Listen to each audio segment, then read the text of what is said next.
Miles gripped the worn brass keys tightly in his palm, the metal still cool from the realtor's hand as he pushed open the heavy glass door of the Maple Grove diner. His 9-year-old son, Ethan, clung to his leg wide eyes, taking in the dust-covered counters and faded red booths that smelled of old grease and forgotten memories. This was it, the gamble of a lifetime. Coming back to Willow Creek after years in Chicago, where he had built a career in marketing but lost his sense of self in the process. The diner had been his grandparents' pride, sold off when his parents passed, and the town started dying with a factory closure. Now, with his savings and a dream to give Ethan roots away from the city's anonymity that had left Miles feeling so alone as a gay single father, he was buying it back. The realtor, Mrs. Hargrove, smiled nervously. "It's a fixer-upper, Miles, but the bones are good. You sure about this?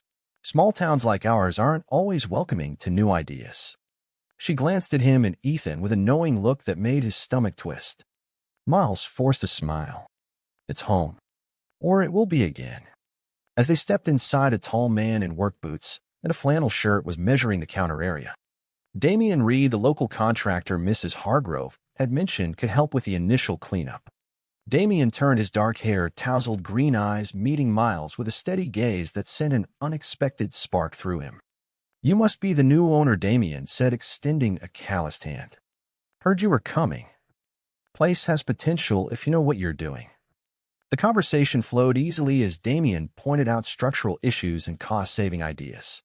Ethan, shy at first, warmed up when Damian showed him an old jukebox in the corner that still worked with a little kick.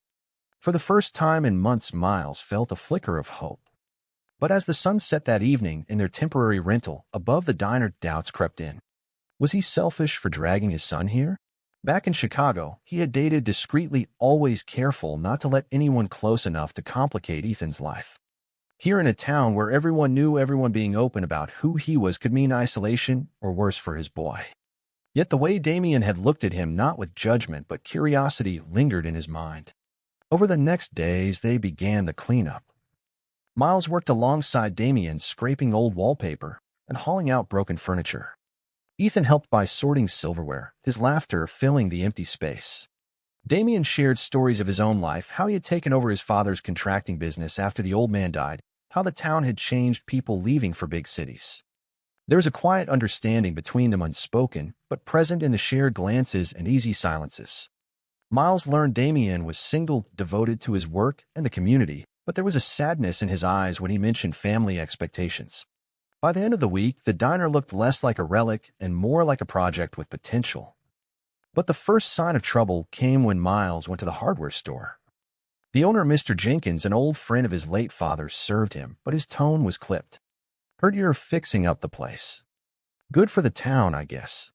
Just hope you keep things traditional." The words hung heavy. Miles knew what traditional meant in Willow Creek. That night, as Ethan slept, Miles sat on the porch staring at the quiet main street. Buying the diner was supposed to be a fresh start, a way to honor his roots and build something stable. But the cost of being himself here might be higher than he imagined. Still, when Damian texted about dropping off more supplies tomorrow, Miles smiled despite the fear. Maybe, just maybe, it was worth it. The next morning, Damian arrived early, his truck loaded with fresh lumber and paint cans, the engine rumble cutting through the still dawn air of Willow Creek. Ethan bolted out the door first, his small sneakers slapping the pavement as he waved excitedly. "Can we paint the booths today, Dad?" Miles watched from the doorway, a smile tugging at his lips despite the knot in his chest. Damian hopped down, clapping Ethan on the shoulder with easy affection. "You bet, kiddo, but only if you help mix the colors right." Miles stepped forward, shaking Damian's hand again, that same spark from yesterday lingering longer than it should. "Thanks for coming early. I want to get the front ready before the weekend crowd notices." They worked shoulder to shoulder, stripping the old laminate and sanding the counters while Ethan sorted bolts and screws into neat piles, his chatter filling the silence. Damian talked about growing up here, the football games at the high school, the summer fairs that used to draw folks from 3 counties over. Miles opened up too, sharing how he left at 18 after his father found out he was gay, the slammed door, the years of silence until the funeral that brought him back for the reading of the will. Damian listened without pity, his green eyes steady. "Sounds like you paid a heavy price already." "Coming back takes guts." Miles wiped sweat from his brow, the decision to buy the diner flashing through his mind again, the late nights poring over bank statements, the choice to pull Ethan from a Chicago school, where at least no one stared. By noon, they broke for sandwiches on the back porch, the sun warm on their faces. Ethan played nearby with a toy truck Damien had brought. Miles felt the pull, the weight. Damien's laugh eased the constant worry. But when a local truck slowed on the street, the driver staring openly, Miles tensed. News traveled fast here. Later that afternoon, Mrs. Hargrove stopped by with paperwork, her smile tight. Just a heads up, Miles, the town council meets next week. Some folks are asking questions about the new owner. Miles nodded, keeping his voice even. Let them ask. This place will bring jobs back. Inside, though, his mind raced, the moral weight pressing down. Was he risking Ethan's happiness for his own second chance? Damien noticed the shift later as they loaded trash. You okay? Miles hesitated, then said quietly, I keep thinking, what if this blows up in my face? Ethan deserves stability, not whispers. Damien placed a hand on his arm, brief but firm. Stability isn't hiding, Miles. It's building something real, even when it scares you. The touch lingered, Miles, pulling away, first the price of that honesty, already feeling heavy. That evening after Ethan was in bed, Miles called his ex-wife Sarah in Chicago. She was supportive but firm. Just keep things low-key for now. Custody is shared, but if things get ugly there, I might have to step in. Miles hung up, staring at the diner sign, glowing faintly below. The renovation was moving, but the real work was deciding how much of himself to show. Damien texted goodnight, a simple message that made Miles smile. The spark was there, but so was the fear, the choice between protecting his son and living openly, the first crack in his carefully built walls. Weeks blurred into a rhythm of hammers, and hope, the diner slowly transforming under Miles and Damien's hands. The booth shone with fresh red vinyl, the windows sparkled, and the old jukebox hummed with new life thanks to Damien's wiring skills. Ethan had his own corner, a small table, where he drew menus for the opening, Miles watching with pride mixed with dread. The town was watching, too subtle at first, the way neighbors slowed their cars or the hardware store, suddenly out of the primer Miles needed. Damien stayed late most nights, the two men sharing takeout on the counter, talking about everything and nothing. One evening as rain pattered on the roof, Damien said softly, You know, I've never met anyone who fights this hard for a dream. Miles felt the pull again, the romantic tension building like the storm outside. But he changed the subject. We need to finish the kitchen before the inspector comes. The first real confrontation came at the town council meeting. Miles sat in the back row, Ethan beside him, as locals voiced concerns about traffic noise and change. An older man stood. We don't need some outsider turning this into a fancy spot. Keep it simple like it was. Miles rose, his voice steady, though his heart pounded. This diner was my family's. In bringing it back to life with jobs and fresh food for everyone. A few nodded, but the whispers grew louder when someone muttered about family values. Damien was there in the audience, his presence a quiet anchor. After the meeting, he walked Miles and Ethan home. You handled that well. Miles shrugged, the weight settling deeper. But what if they're right? Ethan needs friends, not enemies. Damien stopped under a streetlight. Kids learn from what we show them, Miles. Hiding teaches fear. The words hit hard. Miles, lying awake that night, replaying every choice, the adoption, the move, the decision to be open after years of silence. Financial strain hit next, a delayed loan payment, forcing Miles to dip into emergency funds. He argued with the bank manager over the phone, pacing the diner floor, while Damien painted nearby. The call ended with a warning. One more late payment, and we review the terms. Miles slammed the phone down, frustration boiling. Damien set down his brush. Let me help with labor costs. I believe in this place. In you. Their eyes met, the moment stretching, the romantic undercurrent undeniable. Miles stepped closer, then pulled back, the price of that closeness too high if it hurt Ethan. Later, his brother Greg called again, furious. Dad heard about the council. He says you're embarrassing the family name. Miles hung up, the betrayal from blood stinging fresh.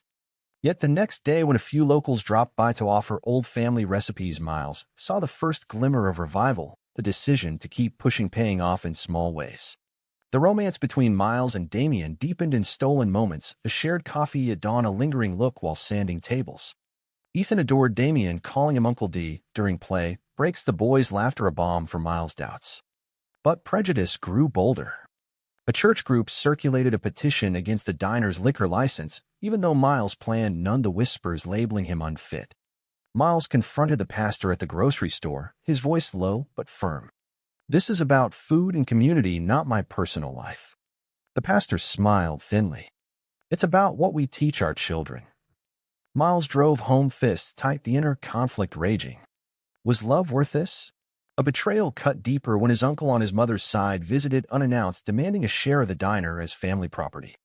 "You owe us for the years your dad carried the debt." Miles refused, the argument escalating in the diner kitchen, Ethan hiding upstairs. Damien stepped in, calm but unyielding. "This is Miles' place now." The uncle left with a threat to spread rumors. That night, Miles and Damien sat on the porch, the air thick with tension. "I can't lose everything for this, Damien." Miles' voice broke. Damien took his hand. "You're not losing. You're choosing." The touch turned into a gentle hug, the first real romantic connection, Miles allowing himself to lean in the warmth, chasing away the cold fear. But the next day, Ethan came home from school with a black eye, a bully calling his dad weird. Miles held his son, the decision weighing heavy. Do I close up and protect him, or fight and show him strength? Crisis deepened when a supposed ally, the bank loan officer, leaked details of Miles' personal life to the local paper, a small article questioning the new owner's background. Miles stormed into the bank, demanding answers, the betrayal burning. Damien stood beside him, solid support. The town split, some boycotting supplies, others quietly helping. Miles' inner turmoil peaked during a late-night talk with Damien. "Maybe I should have stayed hidden." Damien shook his head. "That would be living half a life." The argument turned heated, then softened into confession, Damien's own family pressuring him to distance himself. They embraced the romantic bond, solidifying the price paid in sleepless nights and strained family ties. Ethan struggled more at school, Miles meeting with a principal, the moral dilemma clear, choose silence or authenticity. The peak hit at a town hall where Miles faced a crowd demanding he sell.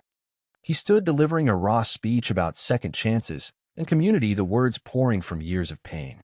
Damien joined him publicly, the support shifting some opinions. But Ethan's school incident escalated, a parent complaint forcing Miles to pull him temporarily, the sacrifice tearing at him. A heated confrontation with his uncle outside the diner ended in tears and partial reconciliation, the awakening beginning. Miles realized the diner was more than business, it was the family he built. Hard work paid off as the diner gained traction, with community events, harvest suppers drawing crowds despite protests. Miles and Damien navigated their relationship openly, small steps like a town walk hand in hand, the inner conflicts easing through honest talks. Ethan made friends, the bullying fading as the town saw the good jobs and smiles. Family pressure softened, his brother visiting the revival sparking hope.